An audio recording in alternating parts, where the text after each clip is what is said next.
If everyone can take a seat and we'll get the meeting underway. Welcome, and just so everyone knows, the meeting is being live streamed, so you're all on camera. Prior to the open session, council met for a closed meeting. It was moved by Councillor Burden and seconded by Councillor Borneman. That's pursuant to Section 239(2) and 3 of the Municipal Act SO 2001 C25 as amended, Council of the Corporation of the Town of Parry Sound moves to a meeting closed to the public in order to address matters pertaining to B. Personnel matter about an identifiable individual, including municipal or local board employees, lay appointees to boards. C. A proposed or pending acquisition of land for municipal or local board purposes. Town's input as interested third party to a land lease application. D. Labor relations or employee negotiations, municipal office hours during festive time. E. Litigation or potential litigation, including matters before administrative tribunals affecting the municipality or local board, claim against the municipality regarding the 2018 municipal election. And F. The receiving of advice that's subject to solicitor-client privilege, including communications necessary for the purpose. Claim against the municipality regarding 2018 municipal election, and that was carried and the meeting was held. Any additions or prioritization of the agenda? Nope. Okay, mover and seconder for the agenda. Councillor McCann, Councillor Bachman, that the council agenda for January 15th, 2019 be approved as circulated. All in favor? That's carried. Any disclosure of pecuniary interest or the general nature thereof? Yes, Councillor Horn. I do. Item 923 in the purchase of land ambulances, as my spouse is CFO of West Parry Sound Health Center, and the budget is developed in conjunction with her and her staff. Thank you. Okay. And I do as well. Item 5.1, a deputation, and 9.22. A resolution due to my affiliation with a nonprofit housing. I'll give those to clerk. Now, minutes. Mover and seconder for the minutes, please. Councillor Borneman and Councillor Horn. That the minutes of the regular council meeting held December 18th, 2018 be approved as circulated. Is there any discussion on those minutes? Seeing none, all in favor? And that's carried. Questions of staff. Councillor Keith. Yes, I have a question for Mr. Thompson. I'm wondering, Chief Thompson, through the Christmas season, I know some years, unfortunately, there's sad events that occur with fires, and I'm wondering what the situation has been this year in that area, how people have been, how situation has been, and how we've fared. Through you, Mr. Mayor, overall in the province for the year of 2018 was a drastic year in terms of fire deaths throughout the entire province, and it's fairly sad. It was about 15 or 20% higher than the previous years, which had been relatively steady, around 75 fire deaths within the province. So a lot of this comes down to, whenever someone has a question like this, often comes down to early detection and the importance of smoke detectors in people's homes. We always like to advise everyone to make sure that their smoke detectors are working, their carbon monoxide detectors are working. Is extremely important. It's the cheapest way to save lives. Locally, we have been very fortunate in the past year. We have not had very many structure fires. Now, that changed a little bit in the past week because we have had a serious structure fire last Friday, and then another small fire and a significant occupancy on Sunday night. So I hope those don't continue. No one has been hurt locally, which is very good, and hopefully it stays that way. But check your smoke alarms, please. Good. Any further questions? I have one from Ms. McNamara. I know there were a number of people that were kind of upset that the rink didn't get going at Kinsman Park as quickly as possible. But I think there needs to be an understanding from the public as to circumstances, and the first one was weather, and the second one, from what I understand, is that despite all the volunteers and staff that go out and work on that, that there were people that were actually, I'm going to say, sabotaging or destroying the ice surface at times or whatever. So it made it very difficult for the volunteers and staff to do their job and have to recreate that ice. Can you kind of fill us in on the extra? Yeah. Thank you, Mayor McGarvey. Kinsman Park is officially open and operational. We're ready for the 2019 outdoor skating season. Thanks for the comments. Staff and volunteers did work very hard to try and get that rink open and operational. You are 100% correct. Mother Nature is in charge of that ice surface. Anytime people use the ice surface when it is posted as closed, that does set ice making back. That does set maintenance back. If it's posted closed, we respectfully ask you do stay off it. We do try our best to make sure it is open for the skating season. Right now, we're open. Let's hope it stays cold. Yeah, thank you. And I would like to commend the volunteers and staff for all the work that they did doing it, trying to keep that built. So, thank you. Councillor Borneman. I wasn't going to say anything about Kinsman Park, but I do think people in the public in general have to recognize that our Parks and Rec staff also have an arena to maintain. Yep. That's their first obligation, their first job. That's where the most traffic happens. So what they're doing at Kinsman Park is extra, over and above, and it makes it more difficult. They have maintenance and, quite frankly, repairs scheduled with outside folks at the arena on a regular basis. Mother Nature doesn't always work in conjunction with their schedule, so it is difficult for them. It's not quite as easy as having a contracted person solely devoted to that facility. We're not in that position. I think we demonstrate quite clearly our commitment to recreation in the community with the budget line that is attached to the Bobby Orr Community Center. So, as April says, help them out, don't make That's it right. harder. Exactly. Yeah. Thank you. Any further questions? Seeing none. Correspondence, Ms. Johnson. Thank you, Mayor McGarvey. We have 5 items of correspondence. The first from Susan Telford with a request for more discussion on the location of the proposed splash pad. This has been referred to the Manager of Parks and Recreation for follow-up, and a response has been provided already. Colleen O'Hare has written in opposition to the splash pad at the proposed Wabano Beach location. This has also been referred to the Manager of Parks and Recreation for follow-up. Jay Hinchliff has written regarding the state of property after infrastructure work on 40 Wabick Street easement. This item was referred to the Director of Public Works, and a detailed response has been provided already. The fourth item is from Harold Thiemer. He is posing a request for formal permission to use an area at 60 Seguin Street, 60A Seguin Street for parking. And this item is referred to the Director of Development and Protective Services.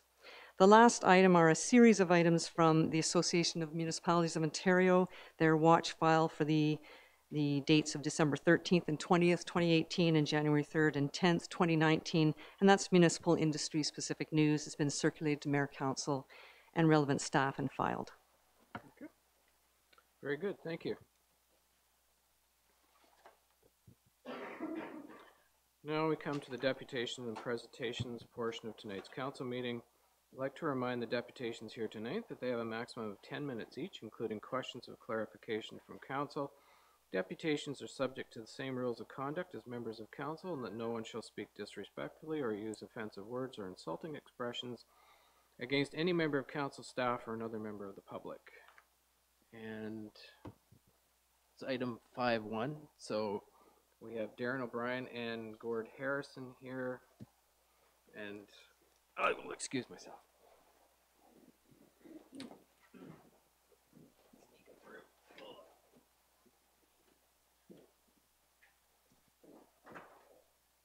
For having us, council. Can you, before we start, can you just turn the microphone on so Dave can have? Just want to thank you on behalf of the Parry Sound Affordable Housing nonprofit organization, having us here discuss affordable housing and some of the issues that we're dealing with. I'd just like to begin with the obvious fact. Although I sit as vice chair of this board, I also in my private life am a realtor, and I think we can all agree that finding attainable housing in Parry Sound and in small rural communities has always been a challenge, but especially so now, and especially for those who are just getting into the housing market. It's very difficult to find a place to live in our community and our other communities in the area. And that's why our board has reached out and provided a need for this community. We have, as most of you know, transformed the Beatty School into housing for social purposes as well as a community hub. And it's taken us, I think now we're on our 9th year. It took us about 7 years to develop the site and a year to put it together, and now we've completed our first year, and I have to say it's been quite a success. I know most of you have come for our tours, and I do appreciate your interest in this matter. The reason we're here tonight, though, however, is not only are we a board of volunteers advocating for social housing, but we're also a board that feels we need to continue the advocacy beyond just the structure itself and maintaining it. And so that brings us to our discussion now, and that is we had worked very hard with the municipal MPAC, Property Assessment Corporation, to have the Parry Sound Hub tax exempt from any property taxes so that we could carry on providing services and a reduction in rents for our tenants. So you can imagine it was a little disheartening when we had to present to our board that the town of Parry Sound has gone ahead and appealed the decision by MPAC to grant us the tax exemption. Three of the key reasons that we feel that we are eligible for this tax exemption, and I'll pass the microphone to Gord here. The three core elements of our tax exemption are firmly in place, and although it took us almost a year to facilitate MPAC to come up with the decision, the result of their decision is firmly based in those three key points that make us eligible for this tax exemption. Yeah, thanks, Darren. So the three key tests that we have to meet in order to get that exemption is, one, we have to be a not-for-profit organization. Secondly, we have to be in business for relief of the poor, and the third is that we receive government funding. Now, I think for the board, part of our surprise in finding out that the decision was appealed is that our board in this location obviously meets those three tests. So what we're afraid is happening here is that we're going to see a fairly prolonged and expensive legal battle where both sides are going to be spending money on something that is really obvious to everybody who's sitting on the outside looking in at this one. We certainly understand how the town's frustration when a property can't be taxed. However, this property that we're talking about has never been taxed. It's not like anything's being lost here. It went from being part of the school board and was tax exempt, and now it became social housing and a community hub where there's a number of services being offered there beyond housing. There's daycares, it's a place of worship on Sunday mornings, and all of these places independently would be tax exempt anyway. It just happens that everybody meets under the one house. So that's where our concern was, and that's where our surprise is. So one of the things that we did before we came here is took a look at your official plan, and there is a section under your official plan, I believe it's 5.8, sorry, 2.85, that directly reflects the need for affordable housing in Parry Sound, and that the municipality itself, through the official plan statements that we read, is firmly behind having affordable housing in the jurisdiction as well as in the town. And so you can imagine when we got notice of the appeal, we were mildly shocked and again disheartened, because of the fact that affordable housing and the creation of it fits so well in your official plan. During the whole process of developing the school to housing to a hub, Parry Sound got behind us every step of the way. They were a huge supporter of our endeavor, and of course without you, we would never be here to begin with. So there needs to be an acknowledgement of that the work that is done before we even got here is much appreciated from our board. So I think to sort of bring it all to a basic question is, we would like for you to entertain rescinding that appeal before we get any further down the road in legal fees, which will not only cost your township, your municipality, your town, but also our board, to sort of get beyond this. Let's get working together as a team, and let's find some other opportunities for us to move forward on some more affordable housing, which I do believe this town and this area definitely needs. So I thank you for that. Thank you. Okay. Thank you, gentlemen, for your presentations. Are there any questions from members of council? Seeing none, thank you very much. Thank you. It's great. Thank you. Our next presentation is John Meyer and Rebecca Pollock for Parry Sound Active Transportation and Current Priorities.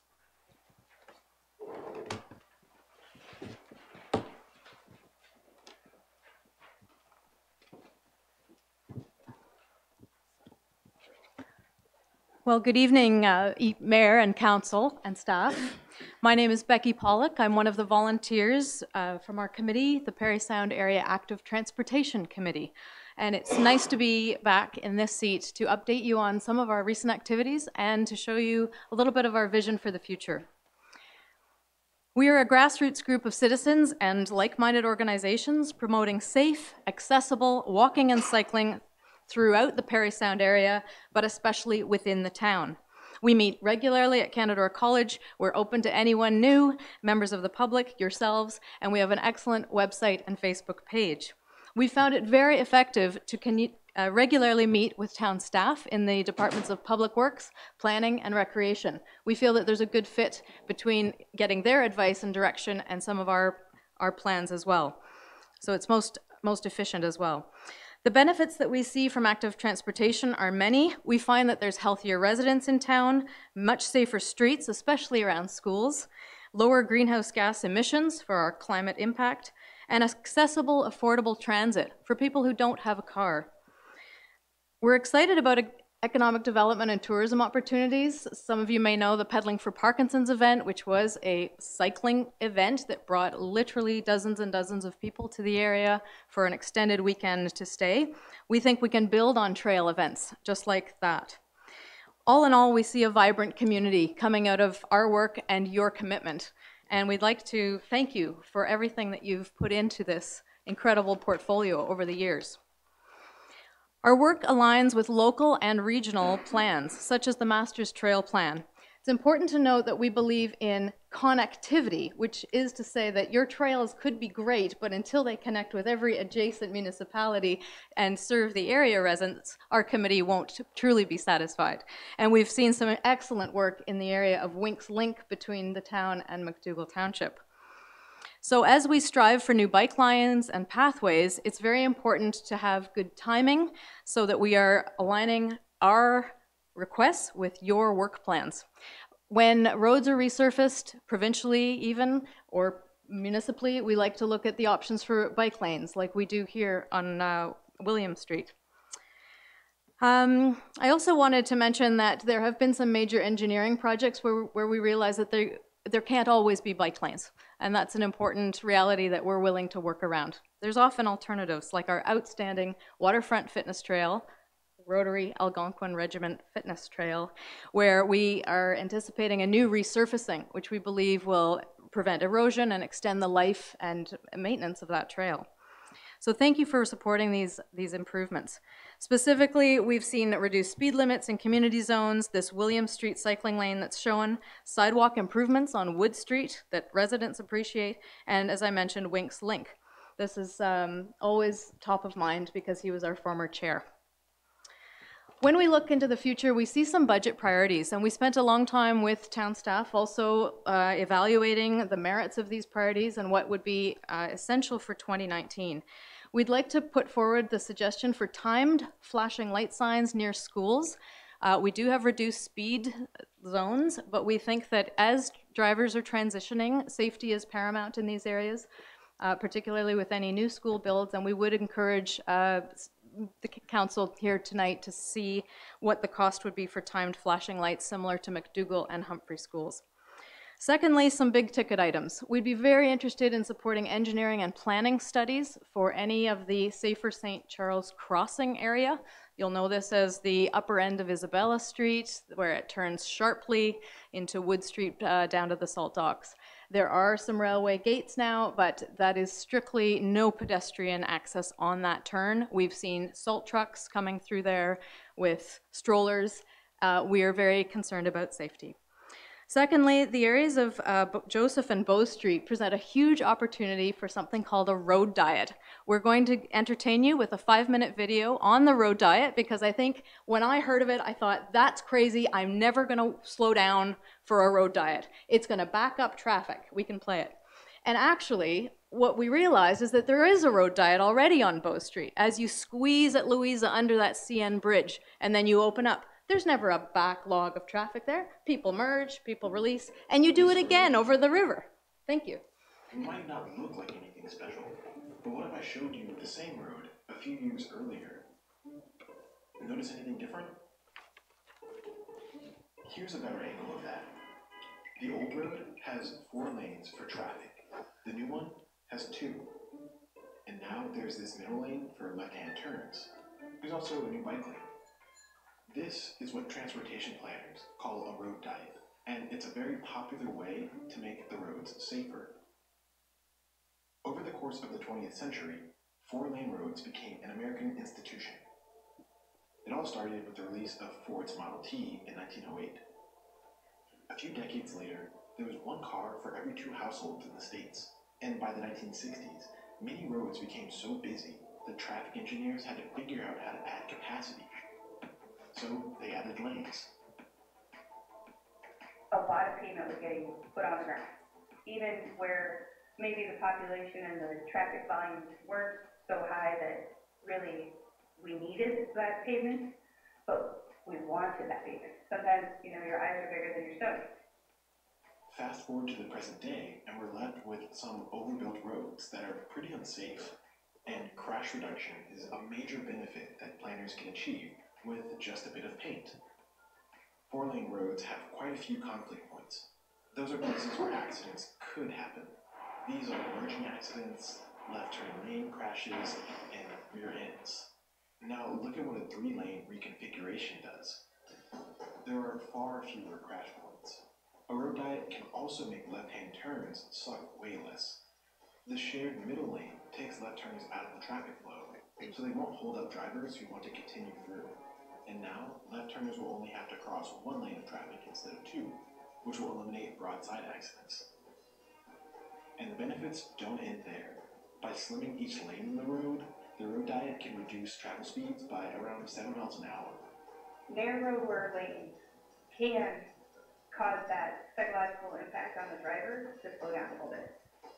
The Federal Highway Administration notes that smaller lanes reduce driving speeds. And while a 6-mile-an-hour difference may seem modest, it can make an auto accident much less deadly. The narrower lanes also leave more space for expanded sidewalks or bike lanes. Your pedestrians feel safer. It might give you more green space to separate them from your vehicles, and your bicyclists might have a dedicated space to ride. In the midst of these changes, the amount of traffic lane has gone from 2 to 1. So if you drive a car, you might assume that the trade-off of a road diet would be congestion. How could traffic not increase? But that's usually their concern before a road diet is implemented. That's not what happens. The volume of the roadway is still sustained. We wouldn't want to put a 4 to 3 lane conversion on a piece of roadway that would then push half your traffic somewhere else. And what we found in a couple of places is that it actually makes moving through town easier.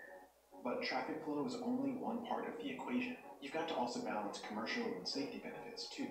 Especially if this is through an urban corridor where you've got businesses, you've got coffee shops, it works. It keeps people moving, it doesn't take traffic away from that corridor, and it reduces those rear ends that then do stop the road. So the state of Iowa is conducting a new road survey because it's worked really well for them. A study of 15 streets in the state saw a crash reduction rate of nearly 50%.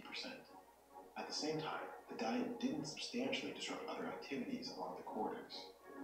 A key factor was the traffic volume, measured by engineers as annual average daily traffic.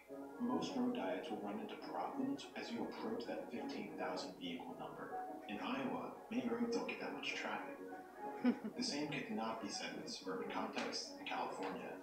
A study comparing road diets in Iowa to corridors in California showed that California's streets average about double the amount of daily traffic. The same kinds of road diets resulted in a much lower crash reduction rate in California, significantly lower than the reductions in Iowa. This is not to say that the road diets in California are an outright failure. It's just a difference of context for the road diet, and the success of a road diet is driven by so many other factors: economic impact, land use, or level of service, to name a few. So the case for road diets is pretty clear. They do slow down streets, and they do reduce crashes. But whether or not that's worth the trouble depends very much on the context of the world that surrounds the road.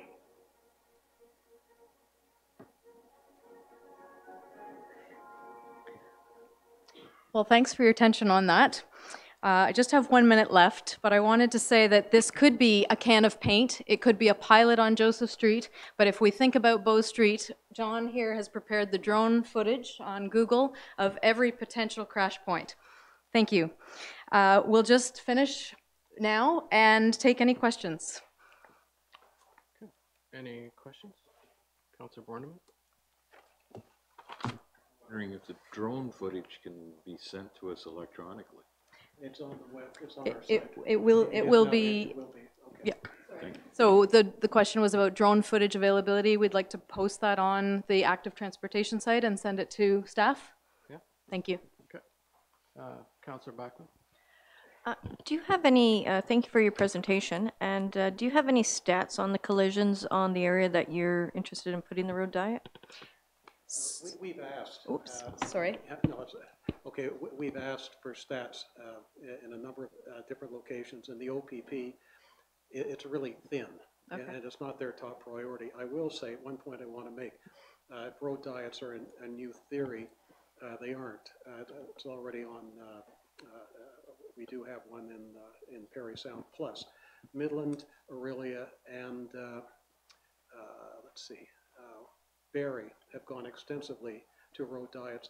The main road into Aurelia, Coldwater Road, that's gone on a road diet. So if the council, if the town planners wanted to talk to another town that had a major artery convert to a road diet, then they're right around the corner. Thank you. Thank you. Any further questions? Nope. Okay. Thank you very much for the presentation. Thanks.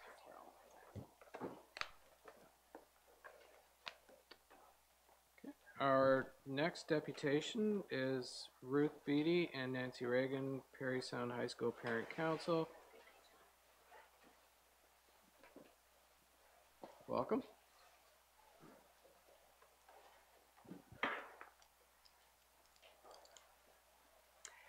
Thank you very much for the opportunity for Parent Council to speak again tonight. Honorable Mayor and Council, good evening. At the last Town Council meeting of December 18th, Ruth and I represented Parry Sound High School Parent Council in the position to opt out of opening cannabis retail stores in Parry Sound. For those of you not in attendance, the following is the summary of our presentation in the Town Council minutes, and this is how I would like to begin. Citing research and news reports in a prepared PowerPoint presentation, Ms. Regan expressed concern for the 800 high school and intermediate school students who would have greater ease of access to recreational marijuana with legalization and the location of a retail cannabis store in Parry Sound. Ms. Regan cited medical professionals' concern with marijuana use by teenagers, noting a correlation between addiction, brain damage, and adolescent use of marijuana. Ms. Regan reported that with vapes available for sale in 2 locations near the high school, vaping has reached epidemic proportion amongst high school students. Ms. Regan closed by questioning whether the town is prepared to risk the impacts of increased access to cannabis for our youth, and requested that the town ban the opening of a cannabis store in Parry Sound. Left out was the fact that currently, if you are an addict under the age of 16, there are no specialized services in our town to help. Who is going to help those additional children impacted?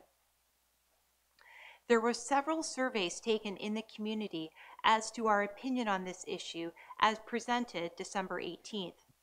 2 were businesses related, Chamber of Commerce and Downtown Business Association.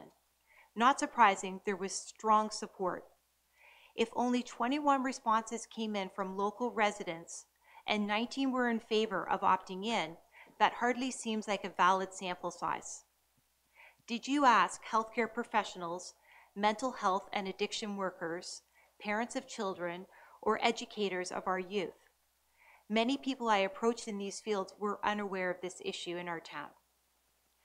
We appreciate those cities and communities who have had the courage to opt out of cannabis stores where the health impacts and long-term negative effects for our children is uncertain. Mayor Crombie of Mississauga, regarding their decision to opt out of having cannabis stores, states, Council feels that the recent changes to the retail cannabis model have occurred too quickly, and there are many unanswered questions at this time. In Markham, Council voted 12-1 to opt out, stating, the decision was made to further protect the health and well-being of Markham residents and ensure local community needs and concerns are fully addressed.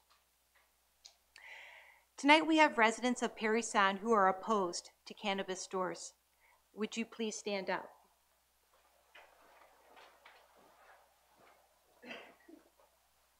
Thank you.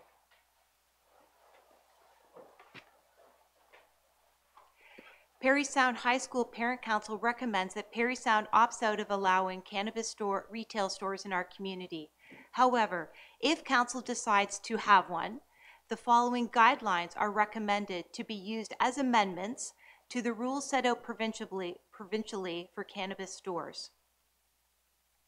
Cannabis retail stores should not be located within 500 meters of schools, Canadore College, parks and open spaces, addiction facilities such as alcohol and detox centers, clinics, day nurseries, childcare centers, libraries, community centers, arenas, or mental health addiction centers. Clustering of cannabis retail stores should be avoided, as well as clustering of cannabis stores within retail outlets selling alcohol. Cannabis retail stores should not be permitted on residentially zoned land or within 50 meters of residentially zoned land. Some of the monies allotted on a household basis for allowing cannabis stores should be used towards adolescent treatment of cannabis misuse disorder. An additional point is operating hours should mirror LCBO hours instead of the legalized 8 a.m. to 11 p.m. The principles in the previous paragraph reflect information provided by the Simcoe Muskoka District Health Unit with the following rationale for the principles. Retail outlet proximity to groups vulnerable to health and social harms may negatively influence vulnerable populations. A retail outlet proximity to youth-serving facilities can normalize and increase substance use. High retail outlet density can contribute to increased consumption, which can lead to significant health, social harms, and costs. We would appreciate your consideration in these amendments for the sake of our youth. Restricting the sale of cannabis to those legally able to use just makes sense. Thank you. Thank you. Are there any questions from council? Yes, Councillor Bachman. Thank you again for your presentation. Just to reiterate something I didn't catch, you said there were no support services for ages of 6. If you are below the age of 16, there are no specialized addiction services in our town. Okay. And the school doesn't offer support of any kind for alcohol and drugs? Yes, I'm saying specialized services. Specialized, okay. There are counselors, there are hands, Counselors. but they're not specialized in addiction services, and it's not offered if you're under the age of 16. Okay. Thank you. Yeah. I'm not sure whether council is willing to do this or not, but we can take some of your recommendations and we can put a resolution together for the next meeting. Okay. And submit it to the province. I mean, the province already has its rules. I mean, they've mandated so far on everything that is there. It doesn't hurt for them to hear something from the public and that sort of thing. But you know, in your ask for services, you know, if we opt out, we lose money. So, and no matter what we do, the town of Parry Sound is going to have to deal with whatever fallout that there is, because we can't change that. So we'll try to work within the system to do what we can, okay, to try and help where we can. But I would like to take your recommendations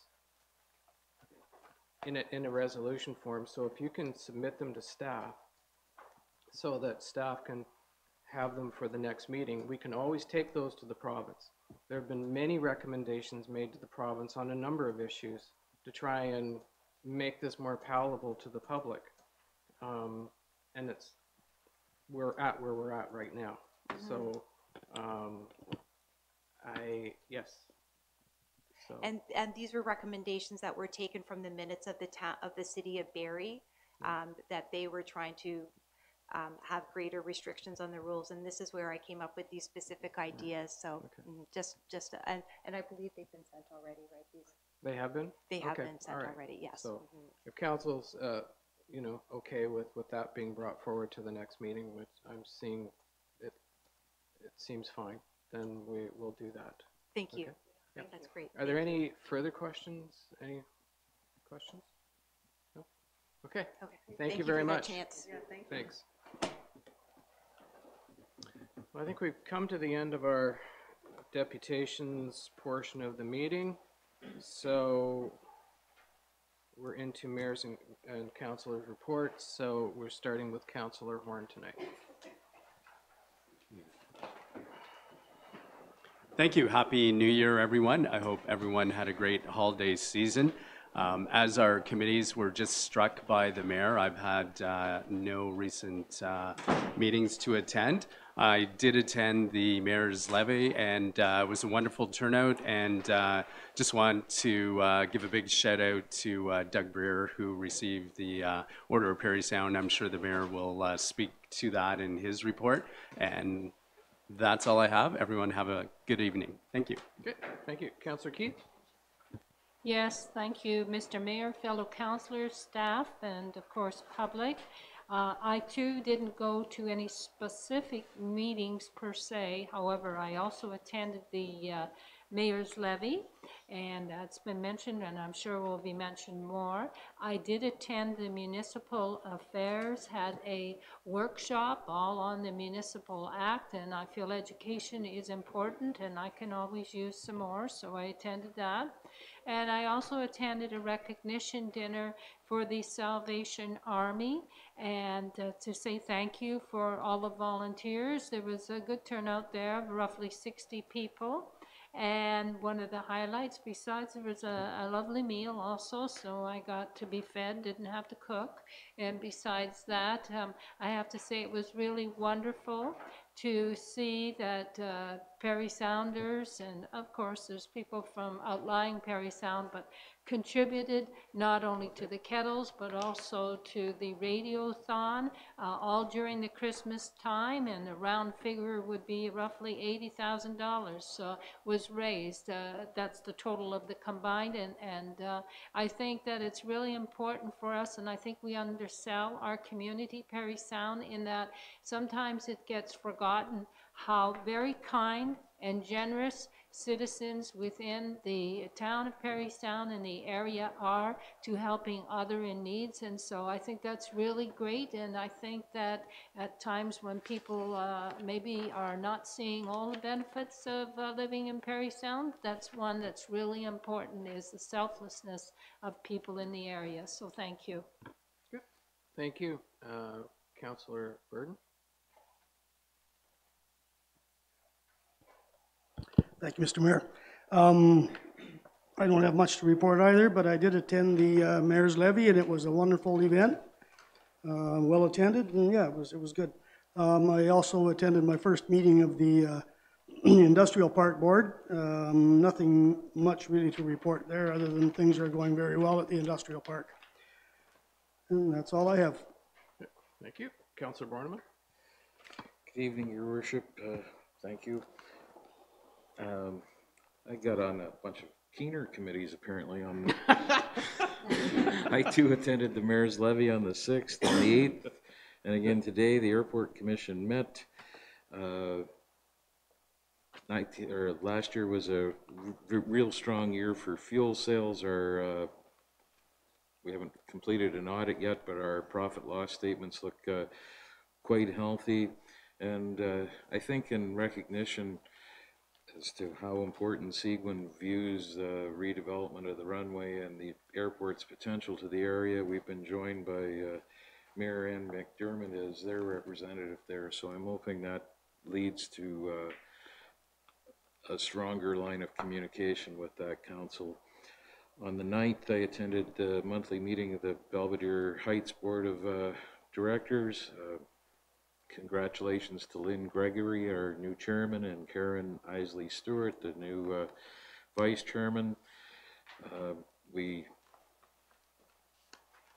I think everyone is in, budget mode, trying to work on their 2019 budget. The board clearly has indication that the expectation is that the board's budget should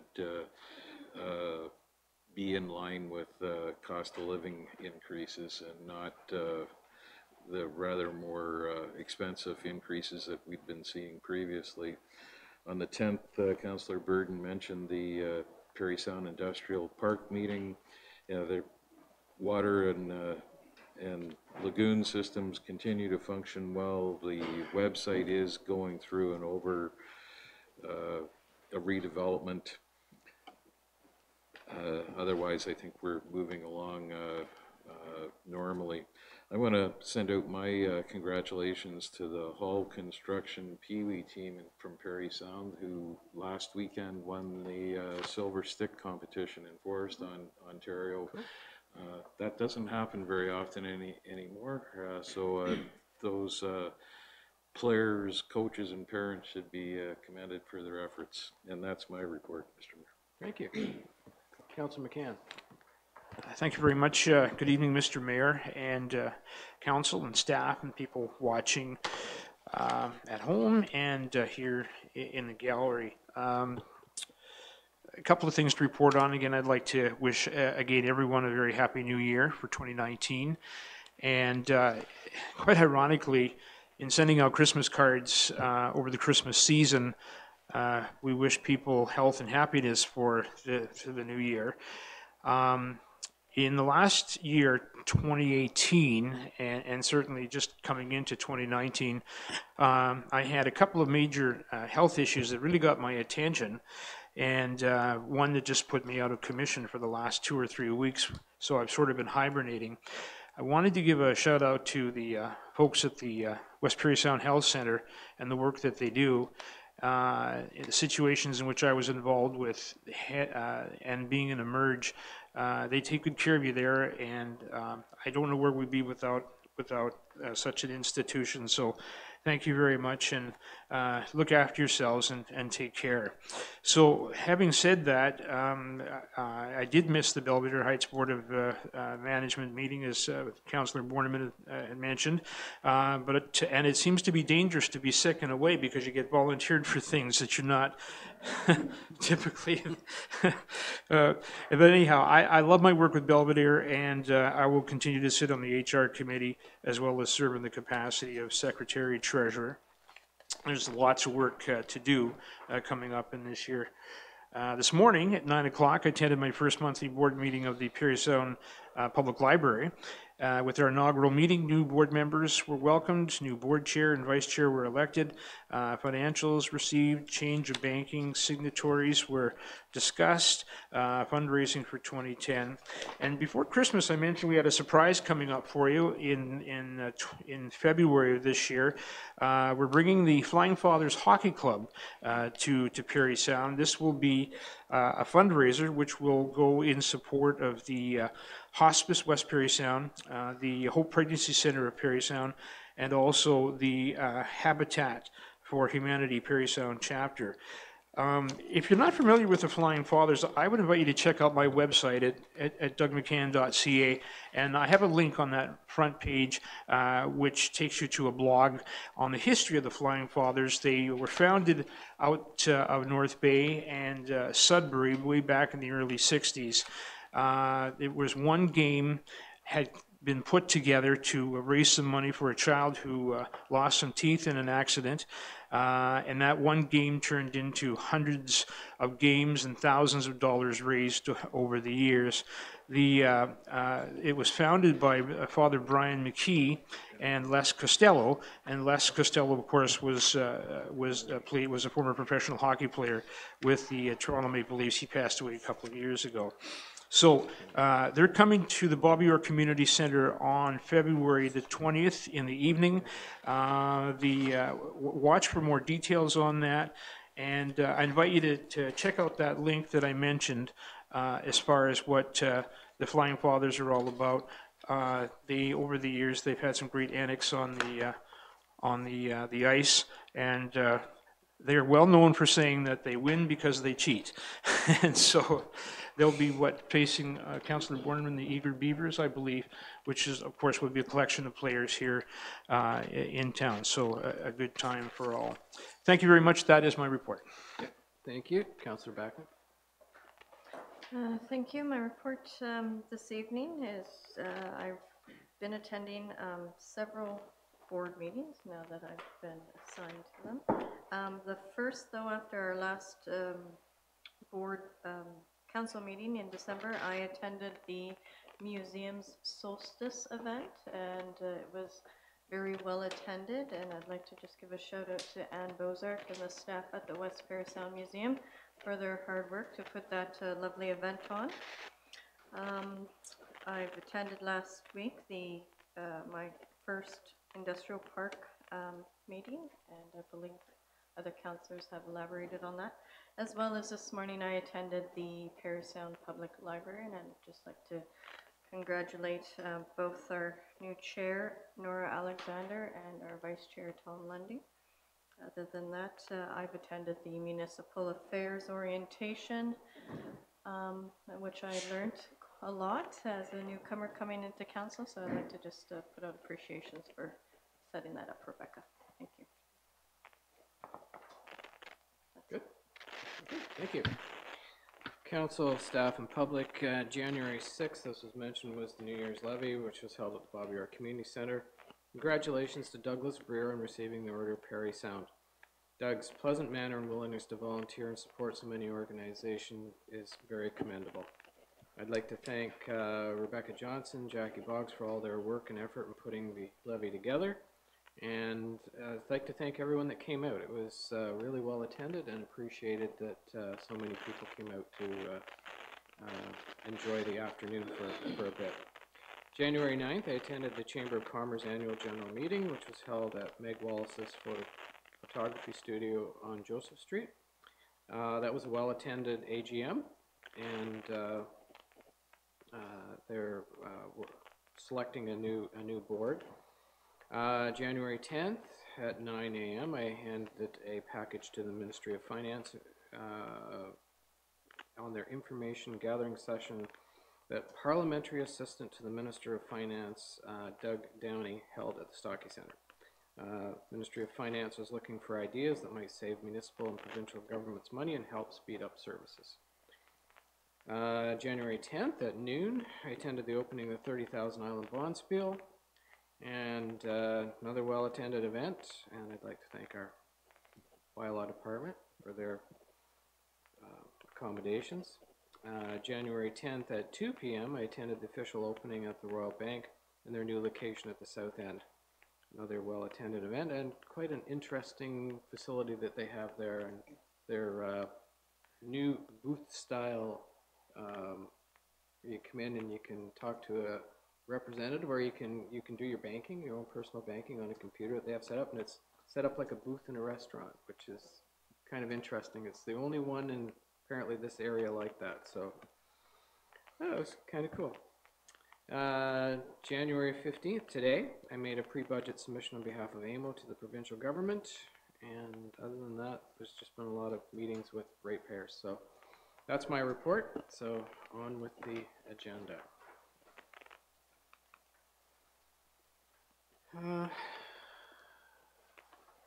So we have ratifications from the closed agenda, and so it was moved by Councillor Borneman and seconded by Councillor Bagan.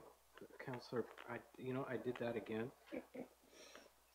Councillor Burden.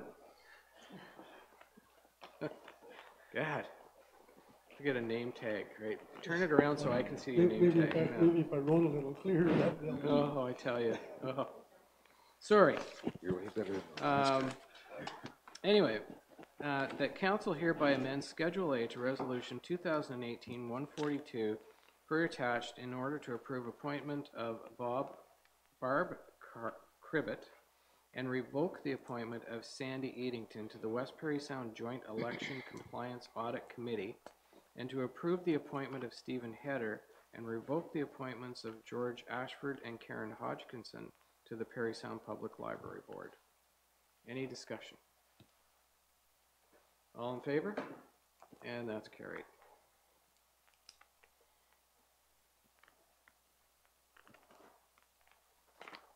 There we go. Next is item 921 on the regular open agenda, and it's moved by Councillor Borneman and seconded by Councillor Burden. That council for the corporation of the town of Parry Sound opts in to permit cannabis retail stores in its community. Discussion.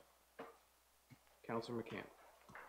I was just wondering, are we deferring this with the recommendations presented tonight for next time? No, no, absolutely not. I will explain why.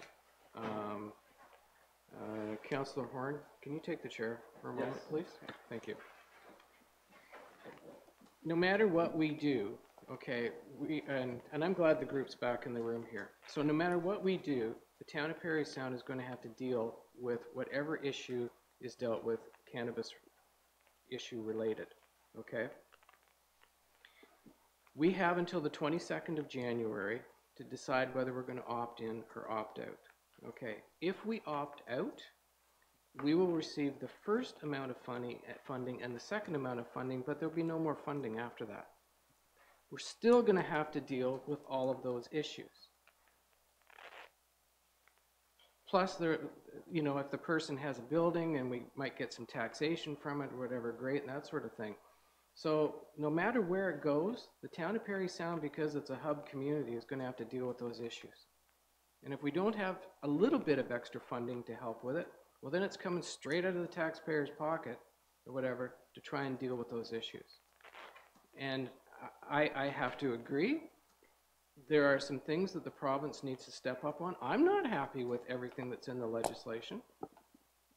But if we don't start somewhere and deal with it and have the resources to try and hopefully be able to deal with them, then we're behind the 8 ball. So, and the other thing is that we have to realize it is legal.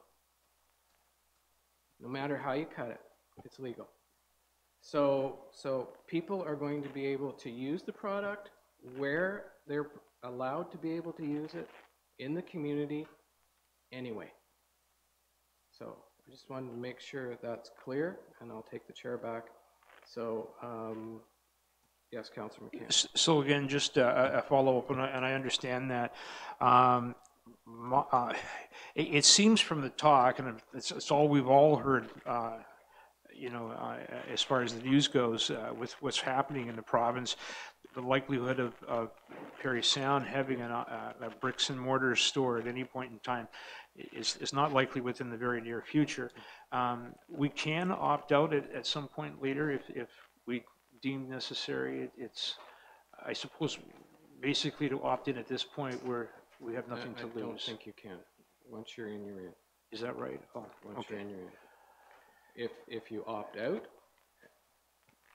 like I say, you only have till the 22nd, and I know AMO, to answer that question, AMO tried to push so that people had an opportunity maybe till April because of the new councils and that sort of thing, but the province said no. So if you opt out and you opt back in, you don't get that funding. Okay. You have one opportunity to do it, and that's now. Okay. Mr. Harris has. Yeah, through the chair, just to further to answer your question, Councillor. What I took away from the deputants was they have some concerns with the provincial regulations as to where businesses, retail stores can be located. And that's what council passed a motion to take their concerns. Staff will look at it. We deal with regulations all the time, and what we can support as a municipality of those recommendations that the deputant brought forward, then we will bring them back in the form of a report at the next meeting, February 5th. And to the extent that council can endorse those recommendations, then it'll go to the province, not just with the weight of the deputant and who they represent, but also the town of Parry Sound. And I understand that it's similar to what the city of Barrie is putting forward. So the province will be, even though we're going to decide this evening whether we want retail stores in Parry Sound or not, the deputant was interested in affecting the regulations around those stores, and that's a provincial matter. Yeah. Okay, thank you. Who is next over here? Is it Councillor Hart? I was, but that was the answer. Okay, yeah. Any other, Councillor Keith? I'm going to say history tells us prohibition didn't work, so I don't know. It's, we're going to wait a century more to look at the same thing. I think this is a reality, as has been already mentioned. It is legal, so we have to examine that. As for us recognizing that as a result of this, there's going to be a need for more services that aren't available to communities now and to various age groups. Yes, that's going to need to be done, and I think that'll be also a role of whether it's municipal government, part of it, but other levels of government, but municipal government lobbying, as AMO, lobbying for the services that are needed because of the federal government coming up with legislation. But I think, we have to be realistic. It's 2019, and we need to recognize that. Number two is, or the other last comment would be that so many people use the internet to purchase things here, there, and wherever. So we have to be realistic. This is the way the world is also going in purchasing. So we need to just recognize that this is where we are and what we need to do realistically. Thank you. That's a good point too, Councillor Keith, because even if you did opt out, people can still order it in the mail. So it's still available to whoever. Yeah. Any further questions, comments from council? Nope. Okay. All in favor? That's carried. None opposed.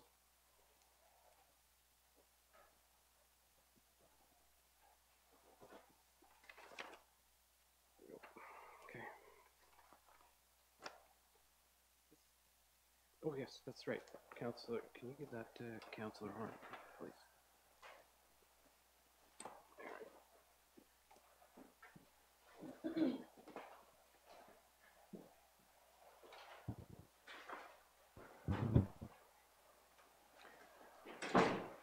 Apparently, whenever I go to talk, I clear the room, so thank you. This is Resolution 922, and it's moved by Councillor Bachman and second by myself. Is everybody all ready to have the first and second reading? Anyone? Anyone? Okay. Whereas the Ministry of the Municipal Affairs and Housing has requested comments by January 25th, 2019 in regard to increasing housing supply in Ontario consultation document as part of the Housing Supply Action Plan. And whereas the Town of Parry Sound supports the goals of this document being to expand the housing supply in Ontario, increase quality rental housing, and enable home ownership. And whereas the consultation document wishes to expand all housing types, which includes affordable housing, and whereas Section 3.1.12.3 of the Assessment Act, RSO 1990 CA-31 provides an exemption from property taxation for any land owned by a charitable, nonprofit, philanthropic corporation or organized for relief of the poor if the corporation is supported in part by public funds. And whereas the Municipal Property Assessment Corporation, MPAC, has determined this provision has been applied to certain affordable housing initiatives in Ontario and resulted in a 100% tax exemption for some of these developments. And whereas these developments still place a demand on municipal services and their tax relief must therefore be recouped from other property owners, resulting in increased taxation. And whereas this section of the Assessment Act will adversely impact the goals contained in the Increasing Housing Supply in Ontario consultation document by creating a negative stigma towards affordable housing and a reluctance to support future affordable housing projects. And whereas it is very difficult to monitor and exempt development over time to determine if the development has changed its mandate or operations such that it would no longer qualify for the exemption, and whereas an appeal of MPAC's decision to exempt a property cannot be appealed to the Assessment Review Board, but must be done through a court application, which can be time-consuming and costly. Now, therefore, be it resolved that the Town of Parry Sound supports increasing the overall housing supply and supports affordable housing projects, and that Section 3.1.12.3 of the Assessment Act, which places an unfair tax burden upon municipalities, should be amended such that local municipality that bears the financial burden should be permitted flexibility and the ability to determine the extent of any financial relief provided in their community, and further, that a copy of this resolution be forwarded to the Honourable Steve Clark, MPP, Minister of Municipal Affairs and Housing, Mr. Norman Miller, MPP, Parry Sound, Muskoka, the Director of the Marketing Housing Branch of the Ministry of Municipal Affairs and Housing, and the Association of Municipalities of Ontario. That has to be the longest resolution we have ever read in my 8 years. So, is there any questions from council? Yes, Councillor Backlund. I'd like to make an amendment to the resolution that a copy be sent to the Honourable Vic Fideli, Minister of Finance, the Minister of Community and Social Services, and MPAC, Have a seconder for that amendment? Councillor McCann. All in favor of that amendment? And that's carried. Any further questions? Councillor McCann. Thank you. I thought maybe. Oh, sorry. There we go. Thank you. I was wondering maybe if Mr. Beaumont could take your wonderful long read there, Councillor Horn, and give us the short version of what we're doing here and what we're saying. Mr. Beaumont. Through you, your deputy worship. Councillor McCann, I guess if I give the Coles Notes version of that, because Councillor Horn read that resolution quite well. Basically, I think what we want to do is the town wants to, support the affordable housing initiative in trying to get more housing in town. But what we don't want to see is this housing become exempt from taxation. It will put a burden on the rest of the property owners in town. Other municipalities are going through similar situations right now. So we just want to have something documented to show that we're still in favor of the housing, but there has to be some kind of compromise, I guess, from this exemption and, full taxation or what have you. But we feel that, there should be some money coming our way, not having to be put on the back of the rest of the taxpayers in town. Great, thank you. Thank you. Any further questions? All in favor? And that resolution is passed. Thank you.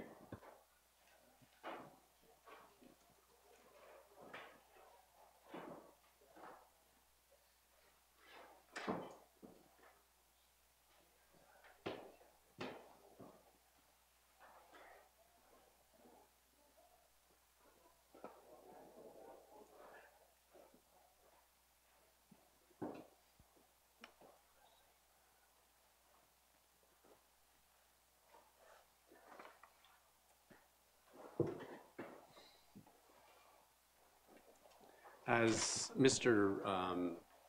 Mayor is occupied right now, moving on to 9.23, which I have declared a conflict, so the next person in line for Deputy Mayor should take over. Thank you.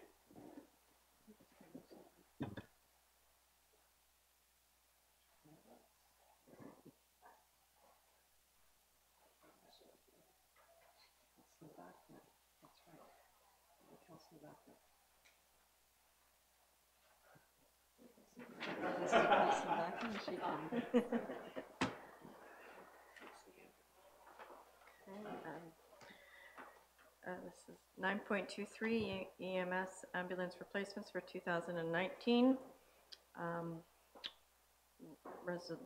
That upon the recommendations of the EMS Advisory Committee, the Town of Parry Sound approves the replacement of 3 ambulances to be delivered in late winter 2019. That the supplier of record Crestline be awarded the contract for the supply of these 3 ambulances in the amount of $126,578.78 plus HST, each with funding from the 2019 EMS Equipment Reserve Fund, and that upon delivery of the 2019 ambulances, the 3 being replaced be deemed surplus, with 2 of them being donated to the first response teams in McKellar and Argyle, and the 3rd being traded into Crestline for the sum of $10,000. Any questions? Did you mention your mover and second? I have second. I need a moved by Councillor Keith, second by myself. Councillor Beck. That's fine, because I can take it back now. Chief Thompson, do you have anything to add to the resolution? Through your worship, no, unless there are any questions. Any questions? No. It's just to say this is part of the ongoing capital replacement plan or whatever for the land ambulance service, right? Through you, Mr. Mayor, yes, that is correct. We have a 5-year replacement plan for all the ambulances, about 8 years for the PRUs, and this is online with that replacement plan. Excellent, good, thank you. Councillor Keith.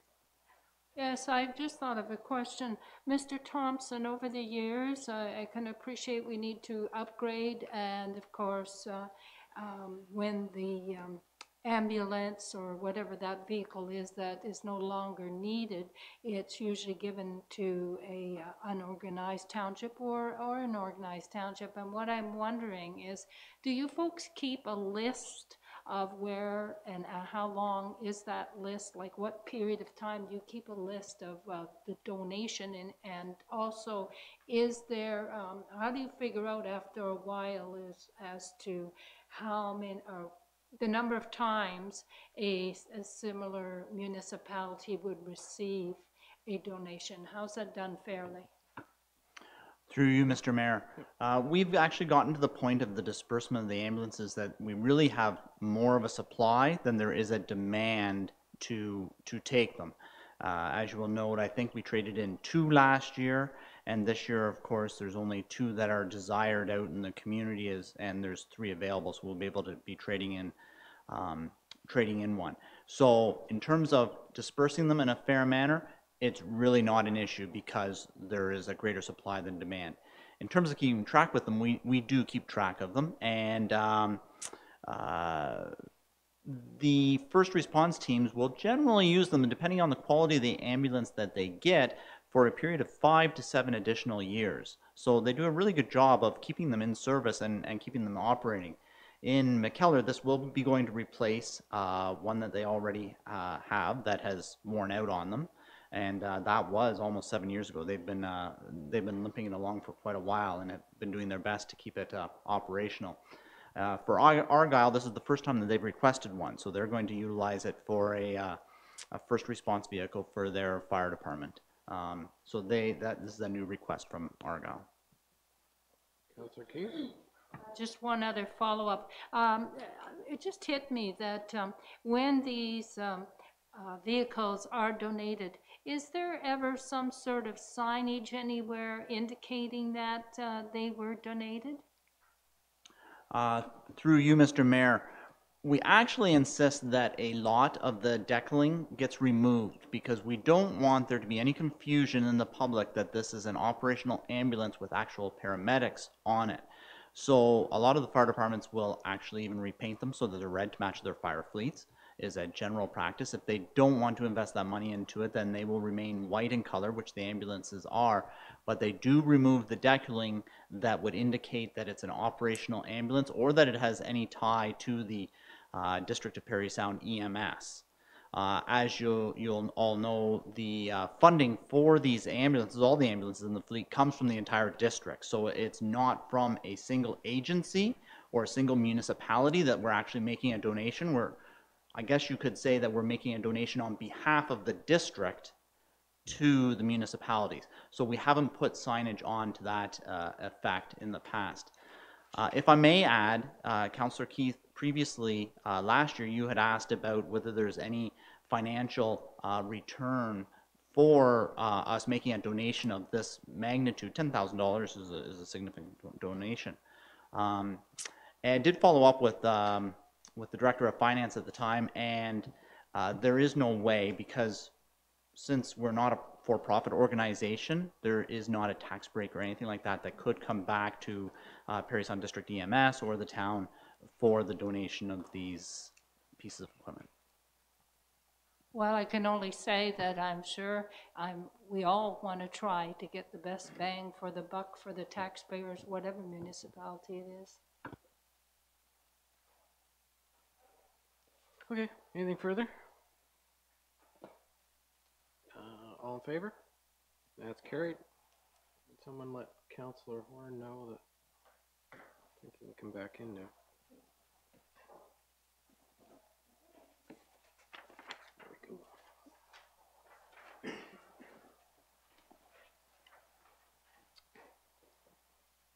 Moved by Councillor Keith and seconded by Councillor Horn that bylaw number 2019-6888, being a bylaw to authorize the execution of a memorandum of understanding between the corporation of the town of Parry Sound and the Parry Sound Downtown Business Association for downtown standard of care, and to repeal bylaw number 2017-6783 be considered as read a first time. All in favor? That's carried. All members in favor of having the second and third readings? That's carried.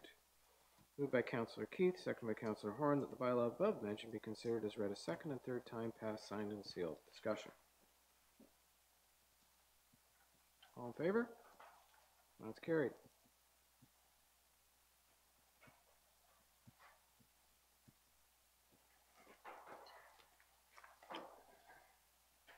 Okay. And moved by Councillor Horn, seconded by Councillor Bachman.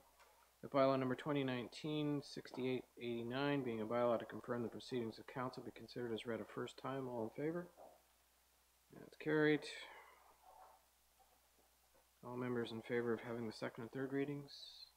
That's carried. Moved by Councillor Horn, seconded by Councillor Bachman, that the bylaw above mentioned be considered as read a second and third time, passed, signed, and sealed. All in favor? And that's carried.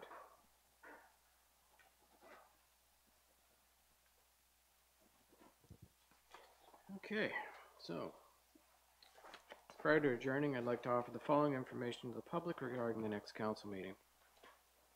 The next regular meeting of council for the town of Parry Sound is scheduled to take place at 52 Sequin Street in the council chambers located on the top floor. Public access to the building is off Gibson Street. The next regular meeting of council is February 5th, 2019. All regular council meetings are held at 7 p.m. on the first and third Tuesday of each month, except January and August, where only one regular meeting is scheduled.